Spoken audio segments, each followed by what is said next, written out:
Seorang pria mendirikan perusahaan game agar perusahaan itu merugi dan uangnya tenggelam. Namun, begitu game pertamanya diluncurkan, game tersebut langsung menghasilkan keuntungan besar. Sekarang justru ia yang menjadi panik, memikirkan bagaimana caranya membuat perusahaan mengalami kerugian. Pada saat itu, ia memutuskan bahwa 2 karyawan yang tidak bekerja dengan baik pun akan tetap diberi bonus. Kemudian, Jason mulai melakukan perekrutan besar-besaran. Ia menawarkan gaji yang sangat tinggi serta fasilitas yang luar biasa. Di luar perusahaan, para pencari kerja pun berbondong-bondong datang. Namun, Jason tidak menginginkan orang-orang yang kompeten. Orang-orang yang tidak memiliki pengalaman di bidang game pun diberi pekerjaan. Mereka yang dipecat dari perusahaan sebelumnya karena kinerja buruk juga langsung diterima. Seorang pelamar bahkan mengatakan bahwa ia dipecat dari perusahaan sebelumnya. Dan saat itu juga Jason langsung memberinya pekerjaan. Ia merekrut banyak orang yang bahkan tidak benar-benar tahu cara bekerja dengan baik. Bahkan untuk posisi resepsionis pun, ia tidak mau merekrut seorang profesional. Ia malah mempekerjakan 2 saudara kembar yang sebelumnya bekerja di toko pakaian. Sekretarisnya mengatakan bahwa 1 orang saja sudah cukup, tetapi Jason merasa keduanya terlihat bagus bersama, sehingga ia mempekerjakan mereka berdua. Para karyawan baru merasa bahwa perusahaan itu akan segera bangkrut. Setelah mendengar pembicaraan Jason dalam rapat, keyakinan mereka semakin kuat.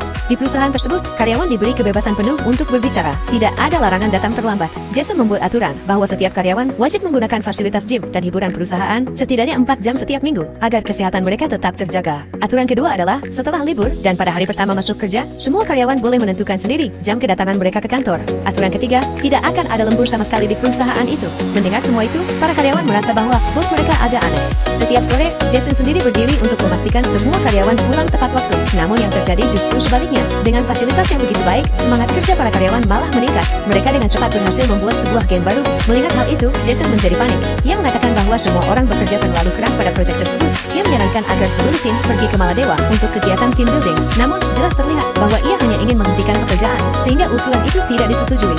Kemudian, Jason berkata bahwa semua orang sebaiknya pergi ke perusahaan lain untuk belajar, dan ia akan mengadakan berbagai perjalanan belajar berbayar bagi para karyawan. Perjalanan terakhir membawa mereka ke sebuah perusahaan game terkenal di industri tersebut. Bos di sana merasa bahwa salah satu karyawan baru terlalu banyak memberi saran, sehingga ia memintanya untuk mengurus Jason. Karyawan itu merasa heran melihat kondisi cara kerja mereka. Namun, tanpa sepengetahuan Jason, ada seorang karyawan yang diam-diam bekerja sangat keras, dan Jason sama sekali tidak menyadari hal itu. Melihat karyawan lain bersenang-senang di tepi pantai, Jason merasa sangat bahagia. Ia sangat yakin bahwa kali ini perusahaannya pasti akan merugi.